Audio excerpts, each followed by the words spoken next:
आज हम पढ़ेंगे मेमोरी के बारे में। मेमोरी का क्लासिफिकेशन और मेमोरी क्या होता है, कितने टाइप्स की होती है और सारी मेमोरीज के एग्जांपल्स एंड प्रॉपर्टीज।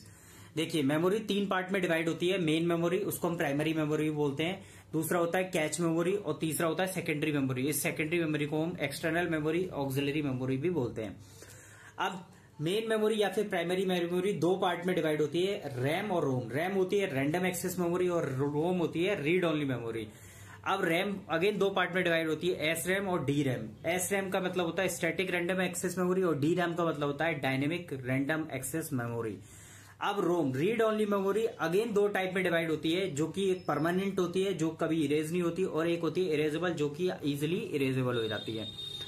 अब देखते हैं परमानेंट रोम जो है वो 2 टाइप की होती है, मास्क्ड रोम और पी रोम।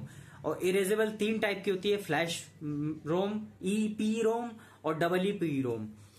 अब इधर चलते हैं सेकेंडरी मेमोरी। सेकेंडरी मेमोरी होती है, ये 2 टाइप में डिवाइड होती है, एक तो सेकेंडरी स्टोरेज और एक बैकअप स्टोरेज। बैकअप स्टोरेज मतलब जो मेमोरी बैकअप के लिए होती है। अब सेकेंडरी स्टोरेज भी 3 टाइप में डिवाइड हो जाती है, 3 टाइप्स होते हैं इसके। फर्स्ट होता है मैग्नेटिक मेमोरी। मैग्नेटिक मेमोरी जो कि मैग्नेटिक प्रॉपर्टीज पे डिपेंड करते हैं। जो मेमोरी मैग्नेट से मिलकर बनी होती है वो मैग्नेटिक मेमोरी होती है, जैसे कि फ्लॉपी डिस्क, हार्ड डिस्क और मैग्नेटिक डिस्क। एक होती है सॉलिड स्टेट डिवाइस, जो कि जैसे एग्जांपल है यूएसबी है, पेन ड्राइव है। और थर्ड होती है ऑप्टिकल मेमोरी। ऑप्टिकल मेमोरी जो कि हम जिसमें ऑप्टिकल रेज देते हैं, जैसे कि सीडी है, डीवीडी है या फिर ब्लू रे डिस्क होती है। अब देखेंगे मेमोरी होती क्या है बेसिकली। देखिए, मेमोरी एक ऐसा डिजिटल प्रोसेसर होता है जो कि हमें एक स्टोरेज फैसिलिटी प्रोवाइड करता है, कुछ भी डेटा को स्टोरेज कर लेता है। वो अलग बात है कि ये किस टाइप की मेमोरी है, बट मेमोरी होता है जो कि हमें स्टोरेज फैसिलिटी प्रोवाइड करती है। अब हमने जो कैच मेमोरी पढ़ी थी, अब हम कैच मेमोरी देखते हैं क्या होती है। कैच मेमोरी सबसे ज्यादा फास्टेस्ट मेमोरी होती है। कैच मेमोरी एक वॉलेटाइल मेमोरी होती है, ये बहुत ज्यादा कॉस्टली होती है। और कैच मेमोरी का बेसिकली फंक्शन ये होता है कि कोई भी प्रीवियस इंस्ट्रक्शन है उसको ये होल्ड करके रखती है। अब कैच मेमोरी के बाद जो हमने पढ़ी थी प्राइमरी मेमोरी, अब प्राइमरी मेमोरी के बारे में पढ़ेंगे हम। प्राइमरी मेमोरी, इसको हम मेन मेमोरी बोलते हैं, प्राइमरी मेमोरी बोलते हैं, सेमीकंडक्टर मेमोरी भी बोलते हैं या फिर इंटरनल मेमोरी भी बोलते हैं।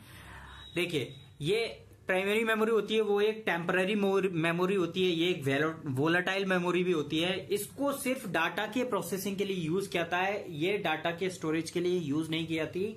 जैसे कि कैच मेमोरी प्रीवियस इंस्ट्रक्शन को होल्ड करने के लिए की जाती है, प्राइमरी मेमोरी डाटा को प्रोसेस करने के लिए की जाती है, ऐसे ही सेकेंडरी मेमोरी डाटा को स्टोरेज करने के लिए की जाती है। तो ये तीनों टाइप की मेमोरी है। अब बची लास्ट सेकेंडरी मेमोरी, या फिर इसको एक्सटर्नल मेमोरी बोलते हैं, इसको हम ऑक्सिलरी मेमोरी बोलते हैं। सेकेंडरी मेमोरी की स्पीड बहुत ज्यादा स्लो होती है, ये मेमोरी हम कितनी बार यूज कर सकते हैं, और ये एक नॉन वैलेटाइल मेमोरी होती है, इसको कभी भी डिलीट नहीं कर सकता, बट इसको मैनिपुलेट कर सकते हैं, हम किसी भी नाम से चेंज कर सकते हैं, इसके पार्ट्स कर सकते हैं, ब्रेक कर सकते हैं, इसको सेकेंडरी मेमोरी बोलते हैं।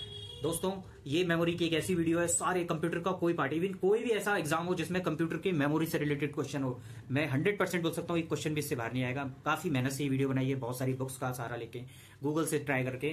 प्लीज वीडियो को लाइक करें। Thanks for watching. Please like and subscribe for more videos. अगर आपको ऐसी वीडियोस चाहिए तो मुझे कमेंट्स में बताएं, मैं आपके लिए ऐसी वीडियोस बनाऊंगा। Thank you.